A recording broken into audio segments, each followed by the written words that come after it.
हरे कृष्णा मित्रों, भगवान श्री कृष्ण कहते हैं, हे प्रथा पुत्र अर्जुन, फल की इच्छा वाला मनुष्य जिस धारण शक्ति के द्वारा अत्यंत आसक्ति से धर्म, अर्थ और कर्मों को धारण करता है, वह धारण शक्ति राजसी है। फलांकाची पद कैसे मनुष्य का वाचक है तथा ऐसे मनुष्य का धारण शक्ति के द्वारा अत्यंत आसक्ति से धर्म, अर्थ और काम, इन तीनों का धारण करना क्या है। फलांकांक्षी पद के कर्मों के फलस्वरूप इस लोक और परलोक के विभिन्न प्रकार के भोगों की इच्छा करने वाले सकाम मनुष्य का वाचक है।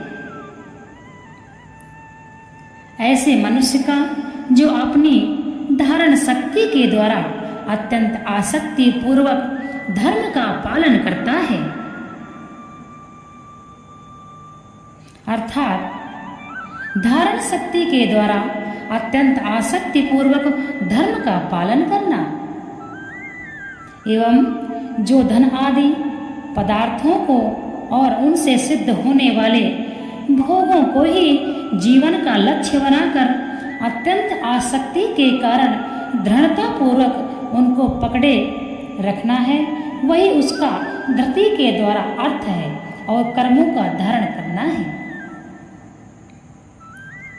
वह धारण शक्ति राजसी है। इस कथन का क्या भाव है? भगवान श्री कृष्ण कह रहे हैं, अर्थ यानी फल की इच्छा वाला मनुष्य जिस धारण शक्ति के द्वारा अत्यंत आसक्ति धर्म, अर्थ और कर्मों को धारण करता है, वह धारण शक्ति राजसी है। इसका क्या अभिप्राय है?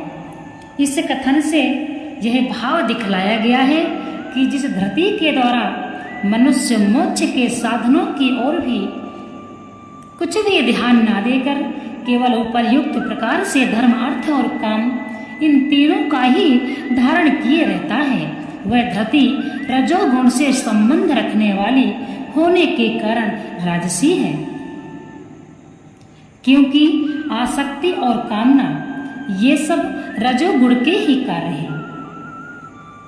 इस प्रकार की धरती मनुष्य को कर्मों द्वारा बांधने वाली है। अतएव कल्याणकामी मनुष्यों को चाहिए कि वह अपनी धारण शक्ति को राजसी न होने देकर सत्य की बनने की चेष्टा करें।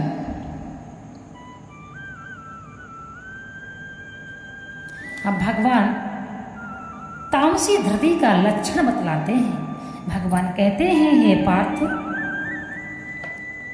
श्री राधे, दुष्ट बुद्धि वाला मनुष्य जिस धारण शक्ति के द्वारा निद्रा, भय, चिंता और दुख को तथा देखिए तामसी धरती का लक्षण ये बहुत समझने का विषय है, क्योंकि कभी कभी व्यक्ति भक्ति करता है परंतु वह क्रोध करता है। कहते हैं भक्ति में भी क्रोध नहीं करना चाहिए।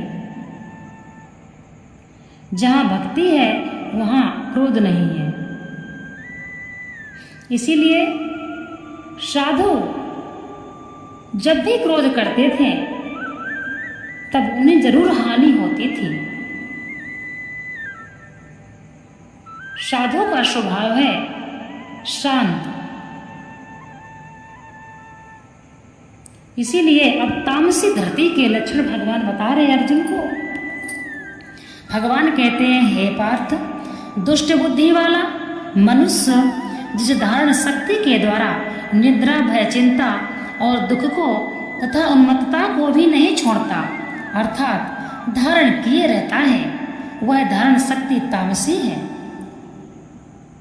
दुर्मेधाः पद कैसे मनुष्य का वाचक है तथा इसके प्रयोग का क्या भाव है? जिसकी बुद्धि अत्यंत मंद और मलिन हो, जिसके अंतःकरण में दूसरों का अनिष्ट करने आदि के भाव भरे रहते हो, ऐसे दुष्ट बुद्धि मनुष्य का वाचक दुर्मेधा है। इसका प्रयोग करके यह भाव दिखलाया गया है कि ऐसे मनुष्यों में तामसी धरती हुआ करती है। स्वप्न, भय, शोक, विषाद और मद ये शब्द अलग अलग किन किन भावों के वाचक हैं तथा धरती के द्वारा इनको ना छोड़ना अर्थात धारण किए रहना क्या है। निद्रा और तंद्रा आदि जो मन और इंद्रियों का तमसाच्छन्न बाह क्रिया से रहित और मूढ़ बनाने वाले भाव हैं, उन सब का नाम स्वप्न है।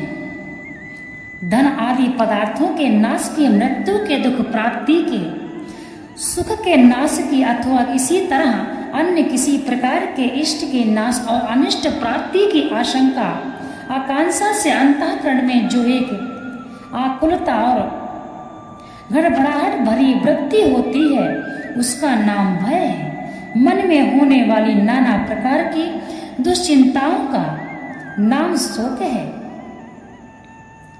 उसके द्वारा जो इंद्रियों में संताप हो जाता है उसे विषाद कहते हैं। यह शोक का ही स्थूल भाव है तथा जो धन, जन और बल आदि के कारण होने वाली विवेक, भविष्य के विचार और दूरदर्शिता से रहित उन्मत्त वृत्ति है उसे मद कहते हैं। इसी का नाम गर्व, घमंड और उन्मत्तता ही है।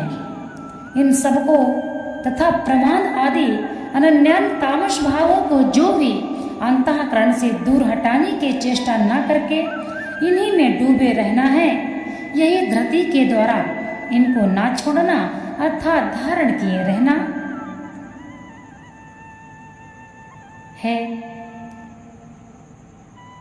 यह धारण शक्ति तामसी है, इसका क्या कथन है। इससे यह भाव दिखलाया गया है कि त्याग करने योग्य उपर्युक्त तामस भावों को जिस धरती के कारण मनुष्य छोड़ नहीं सकता, अर्थात जिस धारण शक्ति के कारण उपर्युक्त भाव मनुष्य के अंतःकरण में स्वभाव से ही धारण किए हुए रहते हैं, वह धरती तामसी है। वह धरती सर्वथा अनर्थ में हेतु है। अतएव कल्याणकामी मनुष्यों को इसका तुरंत और सर्वतोभाव से त्याग कर देना चाहिए। इसी प्रकार सात्विकी बुद्धि और धृति का ग्रहण तथा राजसी तामसी का त्याग कराने के लिए बुद्धि और धृति के सात्विक आदि तीन तीन भेद क्रम से बतलाकर अब इसके लिए मनुष्य समस्त कर्म करता है, उस सुख के भी सात्विक, राजस और तामस इस प्रकार तीन भेद क्रम से बतलाना आरंभ करते हुए पहले सात्विक सुख के लक्षणों का निरूपण करते हैं। सात्विक लक्षण क्या है और हमें कैसा व्यवहार रखना चाहिए तथा हम पाप कर रहे हैं या पुण्य कर रहे हैं, हमें ये कैसे पता लगता है। कई बार हम ऐसे कार्य कर बैठते हैं, हमको ये समझ आता है कि हमने शायद धर्म का कार्य किया है, परंतु हमें ज्ञात नहीं होता कि उसका परिणाम क्या है। इसलिए अपने शास्त्र पढ़ना चाहिए। अपने शास्त्रों से हमें बहुत कुछ सीखने को मिलता है और हमको ये भी पता लग जाता है कि आखिर हम यहाँ पर किस लिए हैं।